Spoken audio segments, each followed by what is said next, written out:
Entonces, veíamos el caso de David. ¿Qué es lo que debilitó a David? ¿Cierto? Decíamos la poligamia, el éxito, no supo distinguir los tiempos, no supo estar con su pueblo y cuando el pueblo lo necesitaba, puso su mirada en las cosas equivocadas.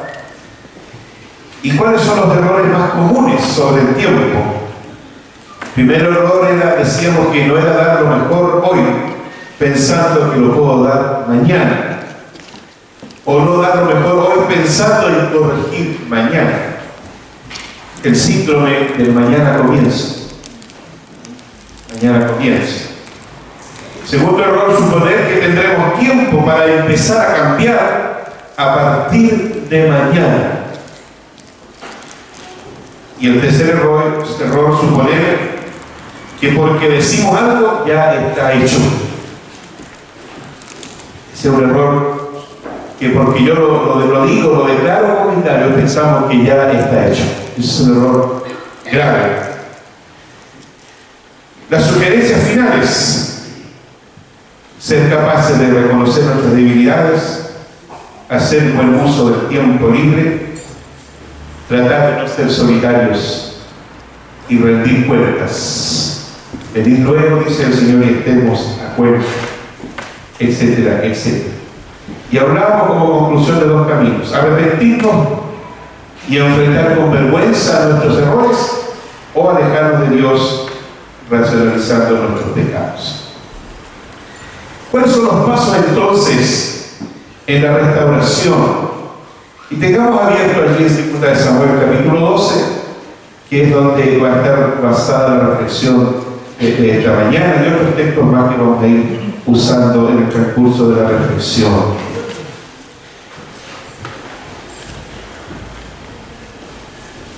En las Sagradas Escrituras, en la palabra de Dios, especialmente en el Antiguo Testamento, vemos un constante llamado de Dios a su pueblo a volver a Él. Y este llamado está en relación, o evoca, mejor dicho, de mejor manera, la relación de pacto a nuestro Dios. El pueblo de Israel fue como hijos pródigos que necesitaban siempre regresar a la comunión perdida por causa del pecado individual, el pecado colectivo y muchas veces a causa del pecado de sus dirigentes. Muchas veces a causa del pecado de sus sacerdotes. En el libro de Joel, capítulo 2, versículo 12. Dice: convertíos a mí con todo vuestro corazón, con ayuno y lloro y lamento. Rasgad vuestro corazón y no vuestros vestidos, y convertíos a Jehová, vuestro Dios. Y ahí hay un llamado a los sacerdotes, hay un llamado a los pastores, hay un llamado a los siervos, que vuelvan al lugar que les corresponde. Muchas veces el éxito entre comillas, desubica o descontrola a las personas, las desorienta, las desenfoca del foco original. Entonces el llamado restaurador de Dios al arrepentimiento debe ser siempre un regreso sincero, profundo, a volver a la comunión. Hay una fórmula en el Antiguo Testamento que se repite bastante: ayuno, llanto, lamento y oración. Ayuno, llanto, lamento y oración. Si usted lee el profeta Nehemías, se va a dar cuenta de eso, la historia de Nehemías. La respuesta del pueblo entonces no debe ser una respuesta en apariencia, sino que tiene que ser una respuesta de corazón. Y el texto que yo siempre cito en este contexto es Jeremías 6:16. Cuando dice así, dice Jehová: paraos en los caminos. Paraos en los caminos. Y mirad y preguntad por las sendas antiguas, cuál sea el buen camino, y andad con él, y hallaré descanso para vuestras almas. Pero la respuesta del pueblo dijeron: mas no andaremos. Ahora, el Dios del pacto nos invita a reflexionar a la luz de un acontecimiento doloroso en la vida de un gran hombre. Pero no tenemos que quedarnos con un sentido negativo de David, sino que tenemos que quedarnos con un sentido positivo de él. ¿Qué es lo que nos enseña esta experiencia extrema, esta experiencia dolorosa de David? En primer lugar, el mensaje solo tiene 2 puntos: arrepentimiento, restauración a la armonía del pacto. Esta reflexión apunta a la restauración de acuerdo a la experiencia de David. La semana pasada quedamos en que David clama desde lo más profundo de su alma expresiones como las siguientes, basadas en el Salmo 51 que leíamos al principio. Expresiones tan profundas cuando él dice: ten piedad de mí, oh Dios. Una segunda expresión: lávame más y más de mi maldad, porque contra ti solo he pecado. Y fíjese esta otra expresión: hazme oír gozo y alegría. Hazme oír gozo y alegría. Cuando uno está en pecado, cuando uno vive en pecado, no solo pierde el gozo, sino que lo que escucha es algo diferente, es algo doloroso. Pero también dice David: crea en mí, oh Dios, un corazón limpio. Renueva un espíritu recto dentro de mí. Vuélveme el gozo de tu salvación.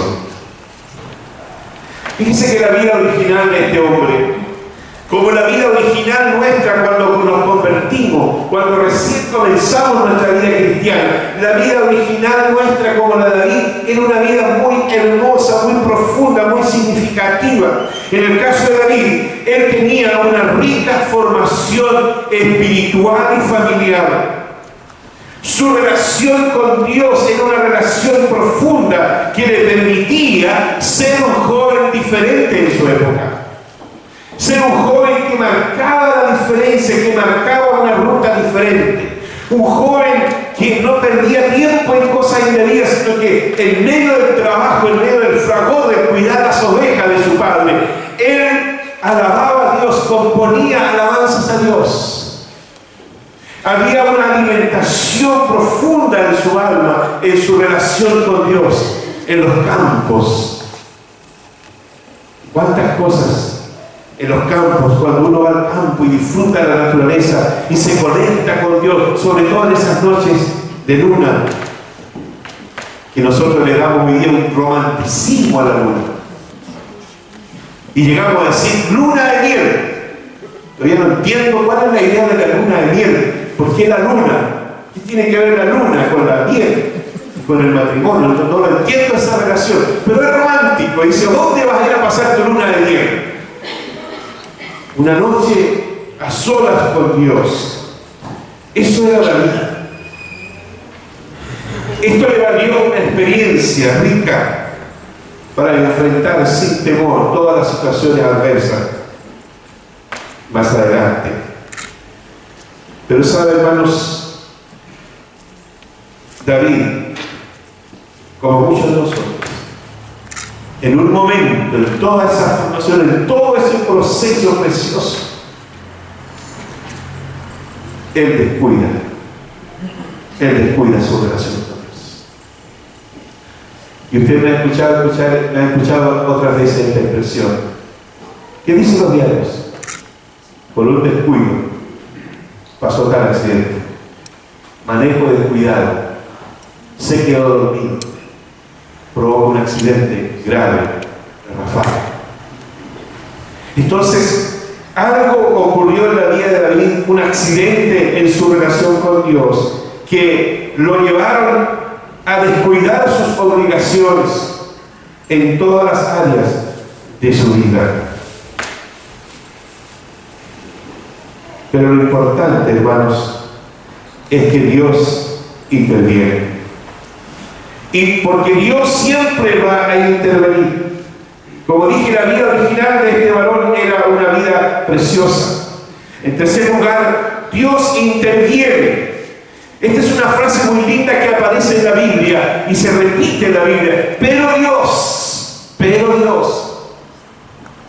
interviene, porque Dios tiene el derecho de intervenir en tu vida y en mi vida si tú y yo somos hijos de Dios. Él tiene el derecho de pararnos y decirnos: detente. Pero Dios, en Isaías 2, en Efesios 2, versículo 4, habla: pero Dios, que es rico en misericordia, con el gran amor que nos amó.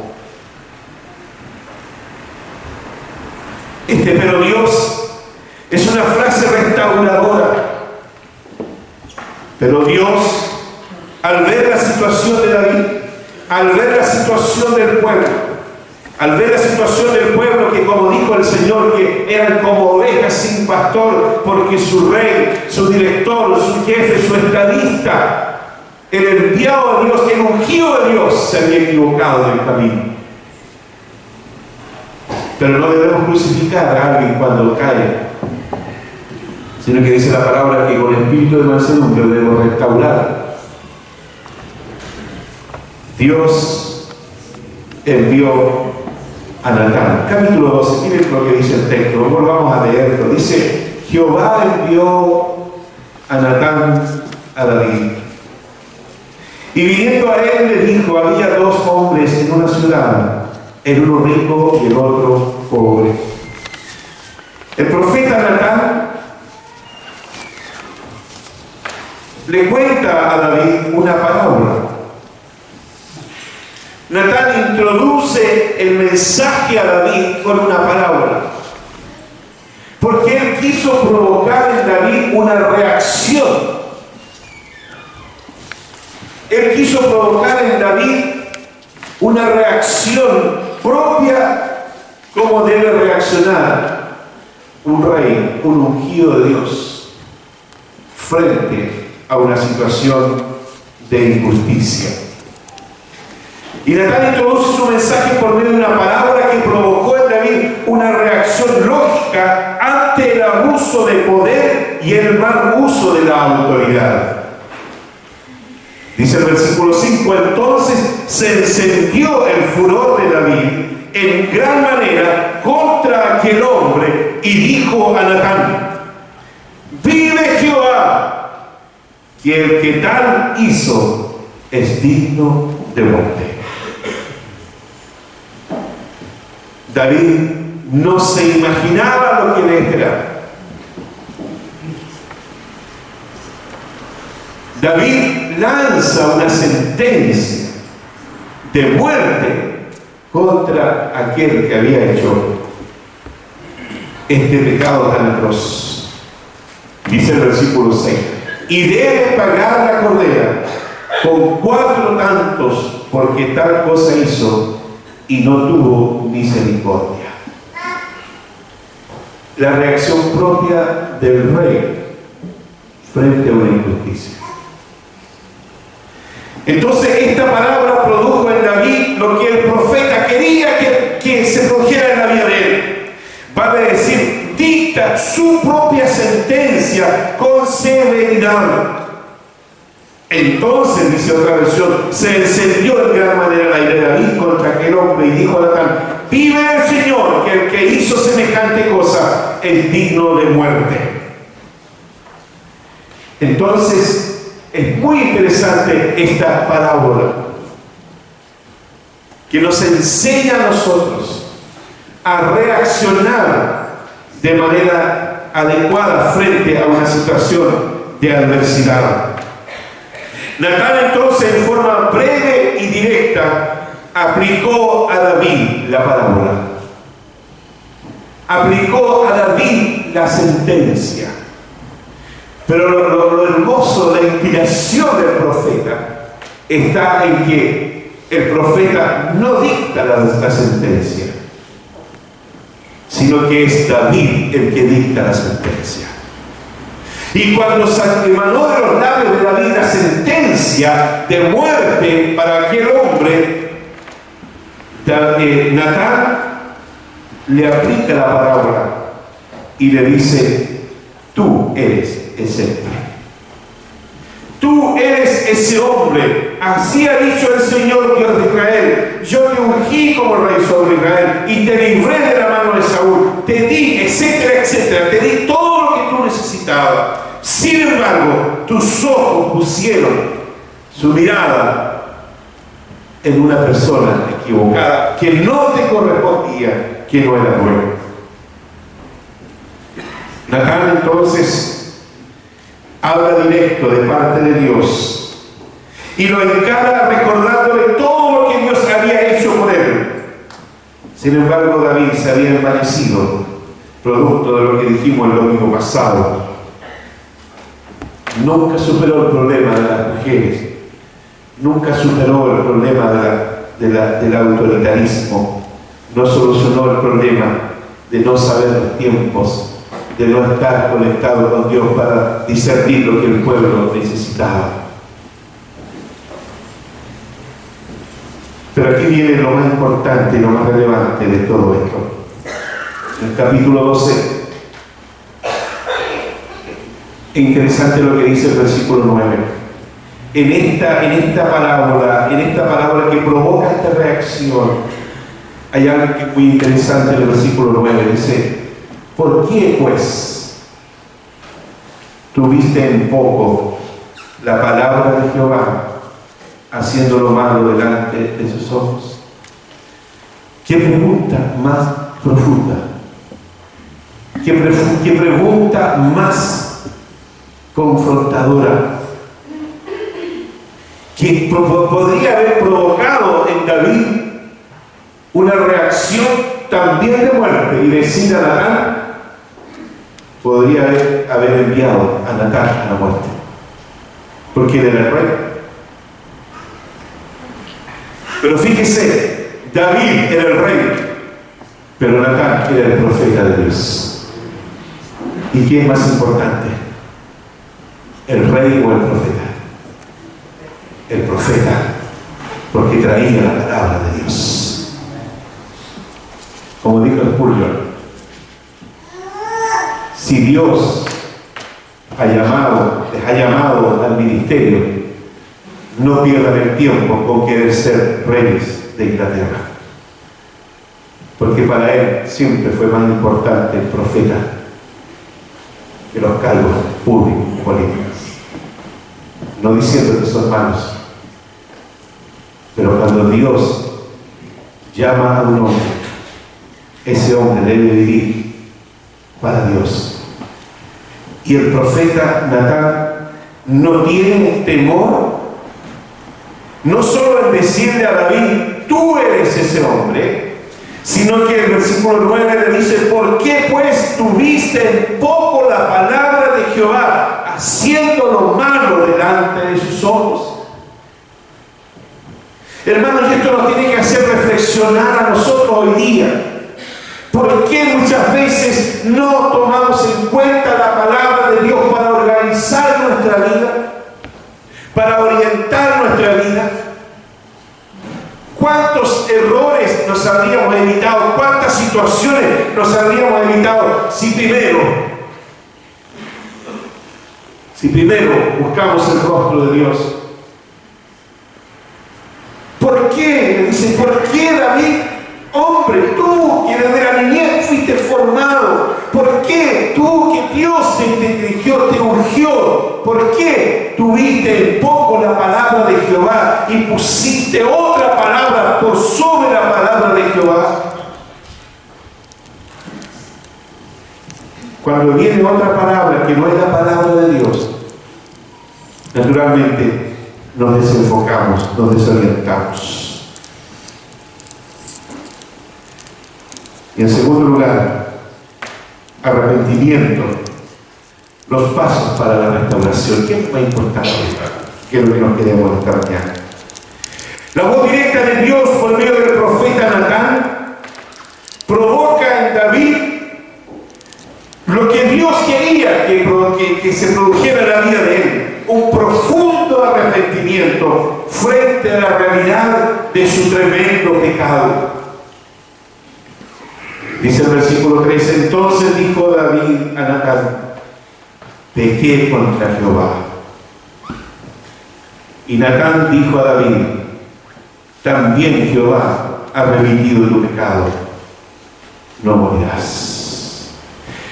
David había lanzado su propia sentencia.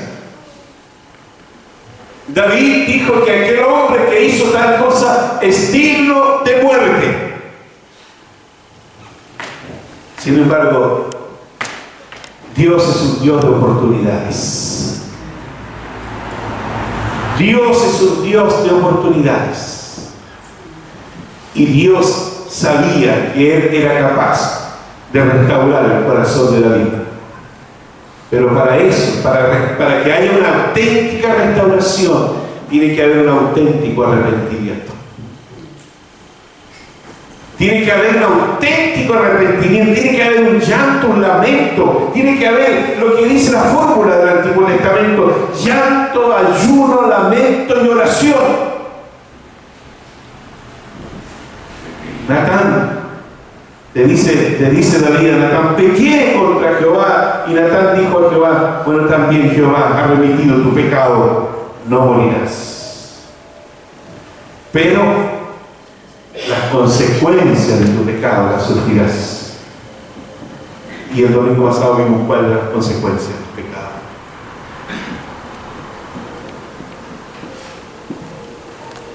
La voz directa entonces por medio de Dios, por medio del profeta, provoca un cambio, un arrepentimiento en David. Seguramente dice el versículo 13, y más adelante dice, y entonces versículo 15, y Natán se volvió a su casa. Es muy significativo esto. El profeta fue para decir lo que tenía que decir, pero volvió a su casa no a dormir, sino que seguramente volvió a su casa a interceder por el rey, a orar por el rey. Seguramente el profeta, con la visión cumplida, se va a orar, a interceder por su rey.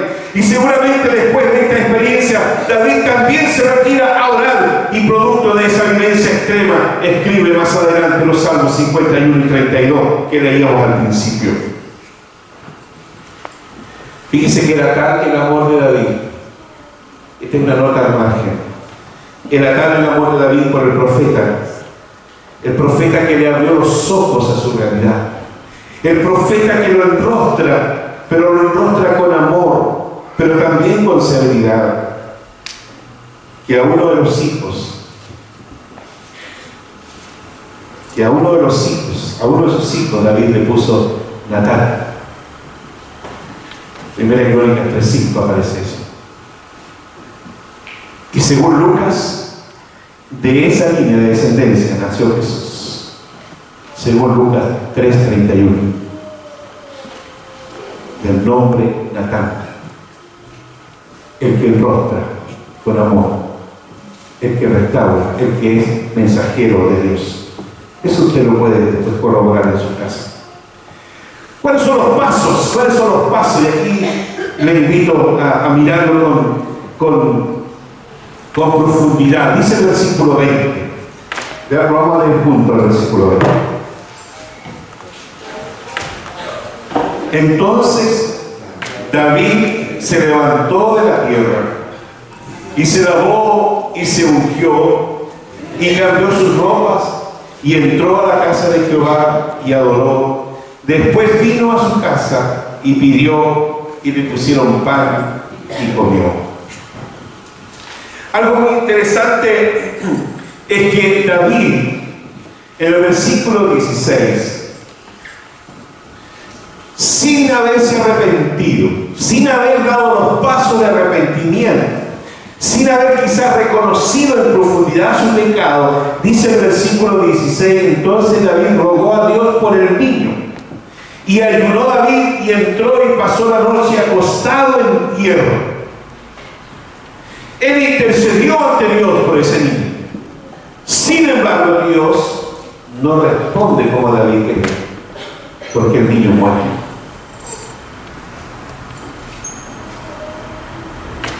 El versículo 20 es la clave, porque aquí comienza recién su proceso de restauración. Dice: entonces David se levantó de la tierra. Se levantó. En primer lugar, se levantó. Él había perdido su dignidad. Simbólicamente, él estaba en el polvo. Dice: y pasó la noche acostado en tierra.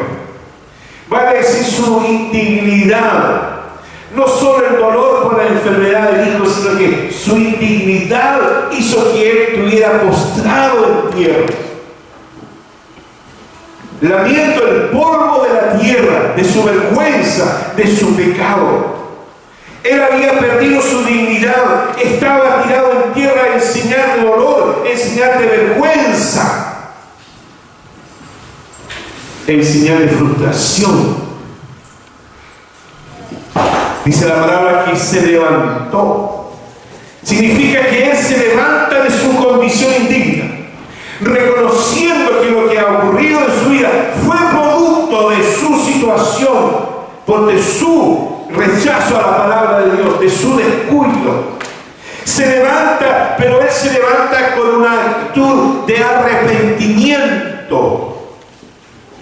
No se levanta con una actitud de justificar su pecado, porque muchas veces nosotros reconocemos que hemos pecado delante de Dios, pero le agregamos a eso la justificación por la cual hemos pecado. Yo no puedo confesar un pecado y al mismo tiempo argumentar por qué pequé. No puedo justificar delante de Dios,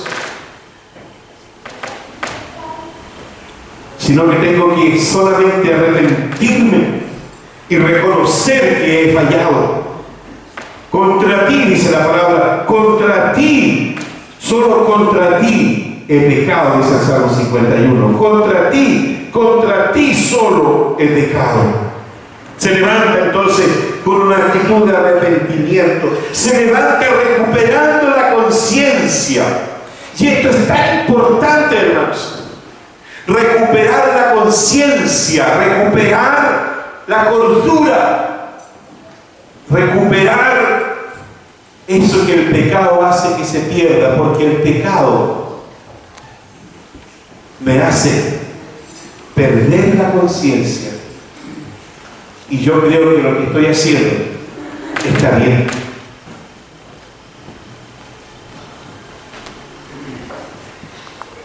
En Lucas capítulo 15, versículo 17, dice que el hijo pródigo, cuando estaba allí, rodeado de cerdos, sin dinero, hambriento, sucio, andrajoso, dice, y volviendo en sí, para decir, recuperando la conciencia, dice, me levantaré e iré a mi padre y le diré: Padre, he pecado contra el cielo y contra ti, ya no soy digno de ser llamado tu hijo. Lo mismo ocurrió con David. Se levanta, recupera la conciencia y da el segundo paso. Dice: se levantó de la tierra y se lavó. Este lavar también es un sentido simbólico. Este lavarse tiene un sentido de purificación, es símbolo de purificarse. Este lavarse significa volver a recuperar la dignidad, recuperar la dignidad perdida. Fíjese, hermano, cuán grave las consecuencias de una mirada equivocada. Cómo se pierde toda la dignidad. Las consecuencias de un hecho puntual, en un minuto de placer, cómo se destruye todo lo que se ha construido en años. Entonces se lava en un sentido de purificarse.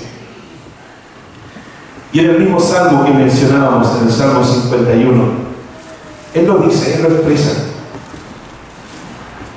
Salmo 51, el versículo 2, él dice: lávame más y más de mi maldad y límpiame de mi pecado. Versículo 7 dice: purifícame con hisopo y seré limpio, lávame y seré más blanco que la nieve.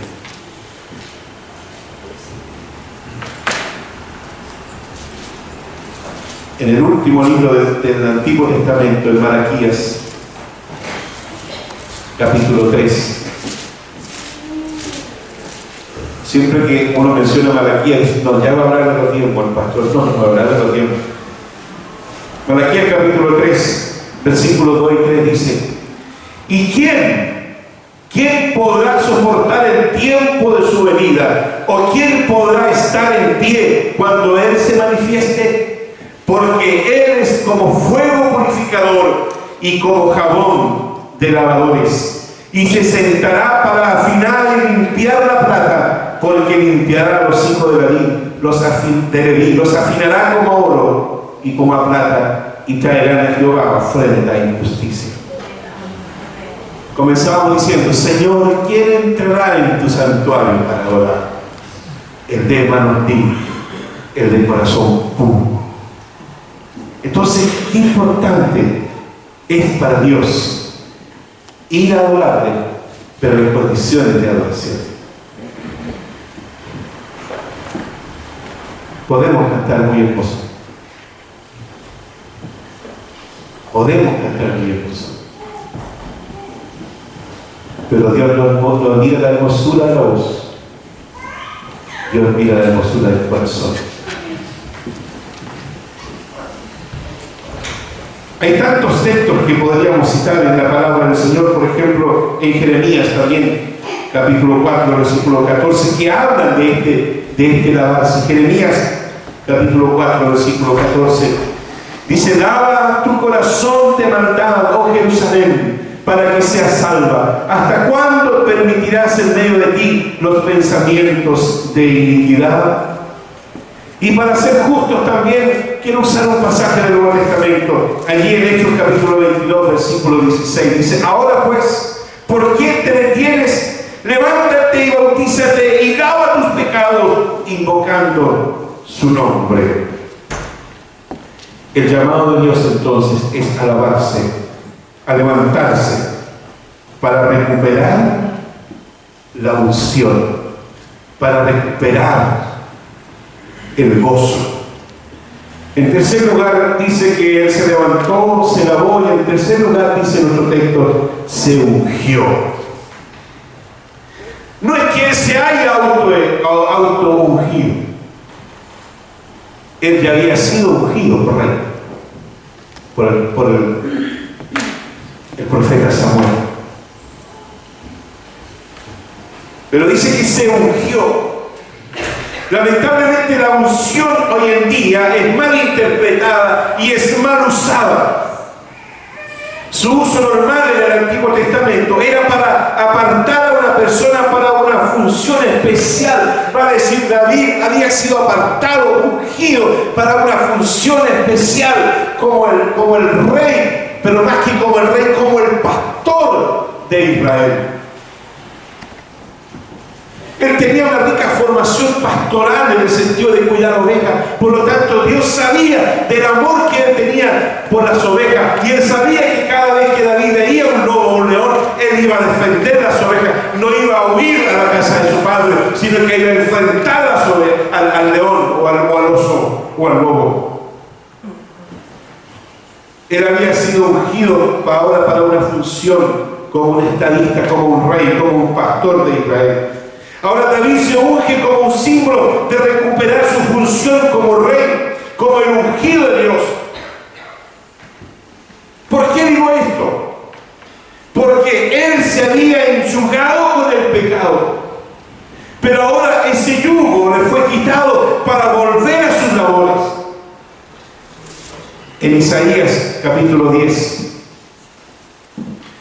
versículo 27, dice: acontecerá en aquel tiempo que su carga será quitada de su hombro, y su yugo, y el yugo de tu cerviz, y el yugo se pudrirá a causa de la unción de Dios.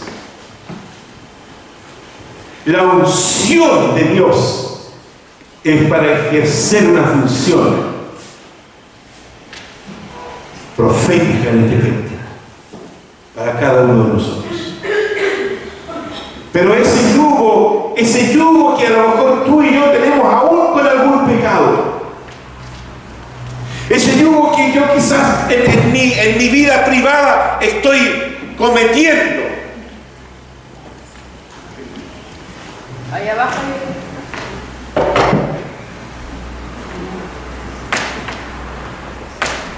amados,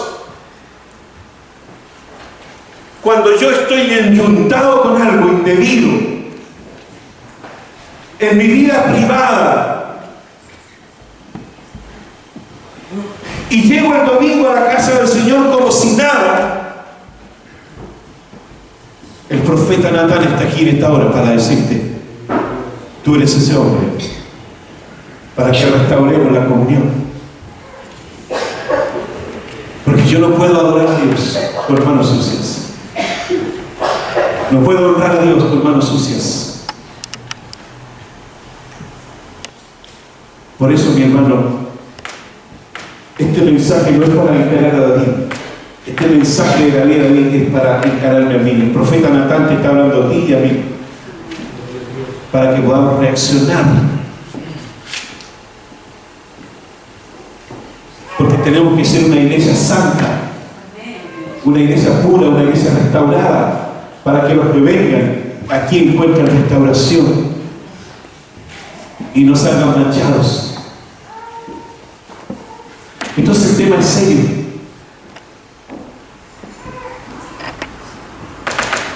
La unción divina quita el yugo, devuelve la abundancia y aligera las cargas. La unción divina entonces quita el yugo, de acuerdo a Isaías 10:27, devuelve la abundancia, Salmo 23:5, y aligera las cargas, Mateo 11:29. Pero ¿cuál es la unción en el Nuevo Testamento? La unción en el Nuevo Testamento es símbolo de la llenura del Espíritu Santo. Y déjame decirte, hermano, que no hay doble unción. La unción es una sola. La unción es tener al ungido de Jehová en nuestra vida. La unción es tener al Espíritu Santo en nosotros.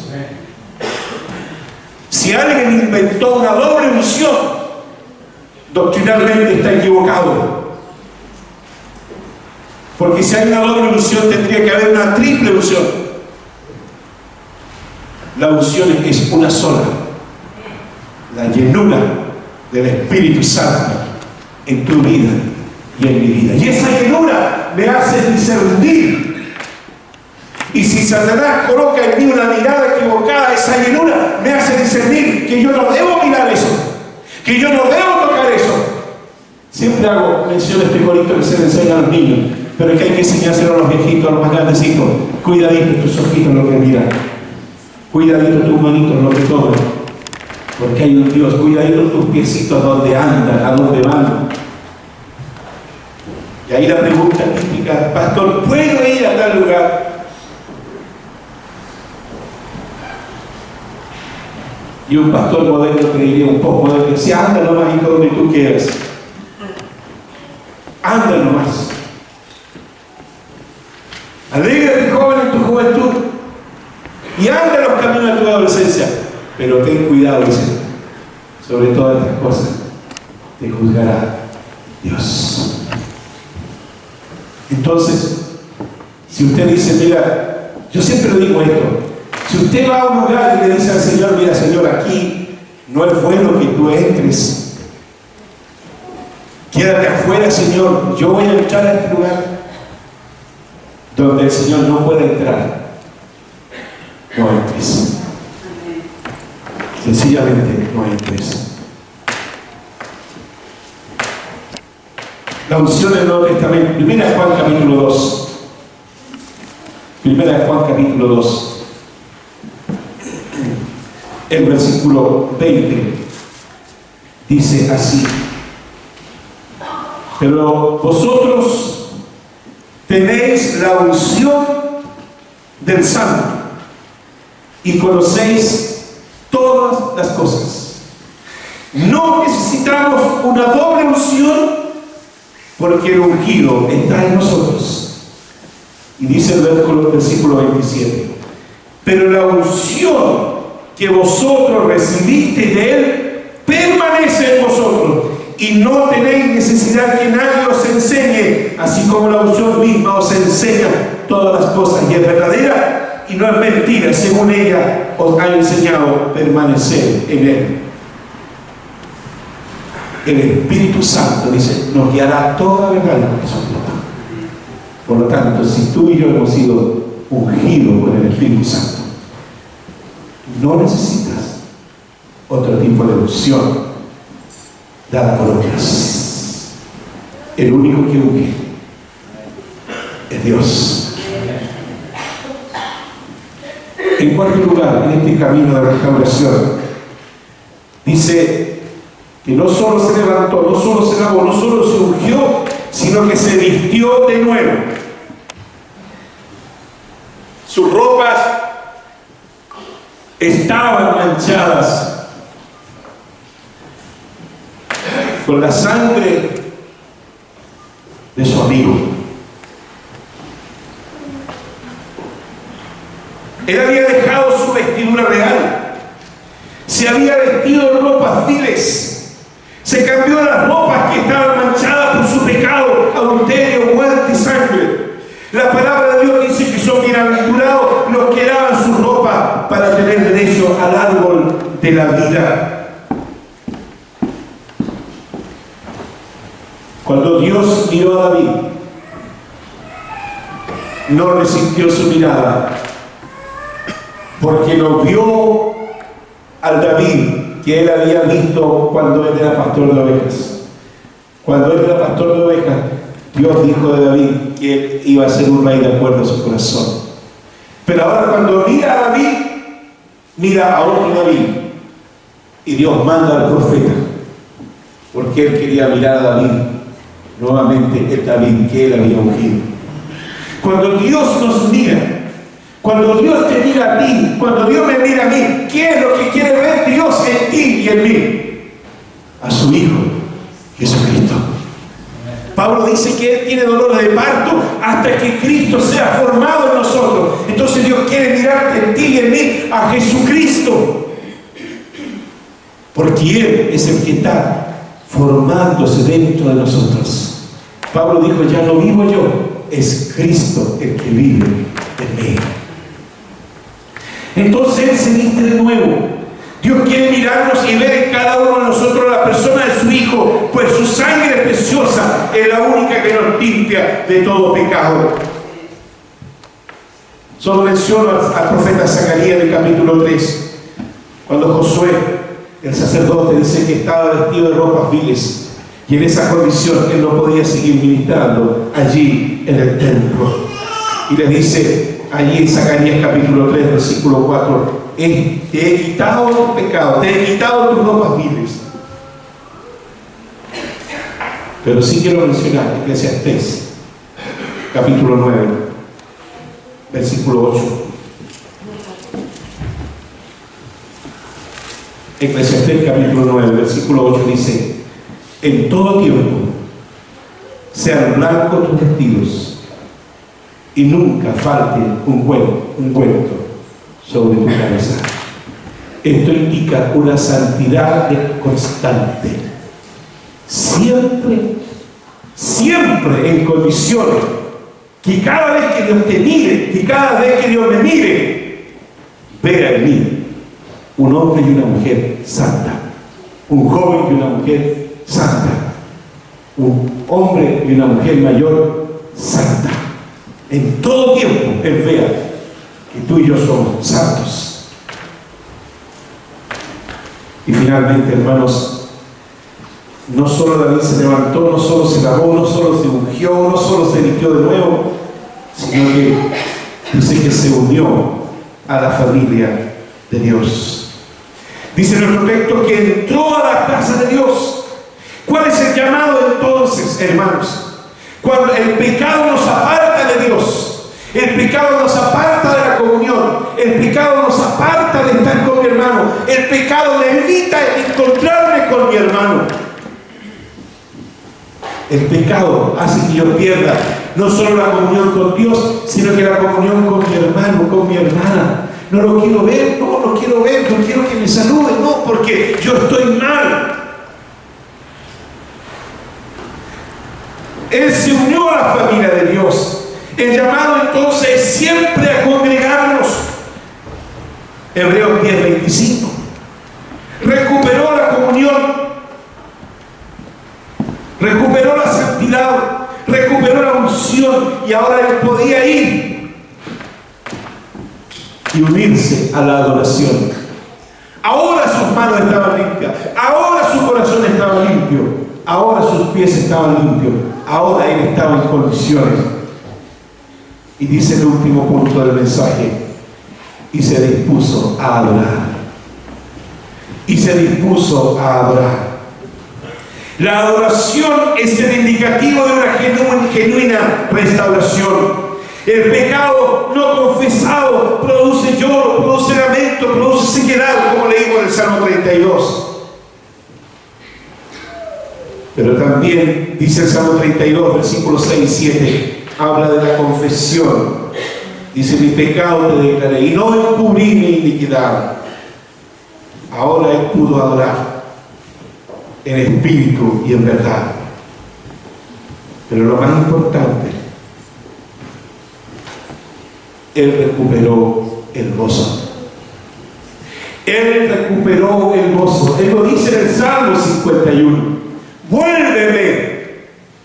Escuchen bien esto, dice vuélveme, no dice devuélvemelo. ¿Qué indica esto? No es Dios el que se lo quitó. No es Dios el que hace que le quita el gozo, que le retira el gozo. Fue el pecado de David que le hizo perder el gozo. Por eso él dice: vuélveme el gozo de tu salvación, y espíritu noble me sustente, porque esto me da peso para, dice, entonces enseñaré a los pecadores sus transgresiones. Hermanos míos, él recupera el gozo.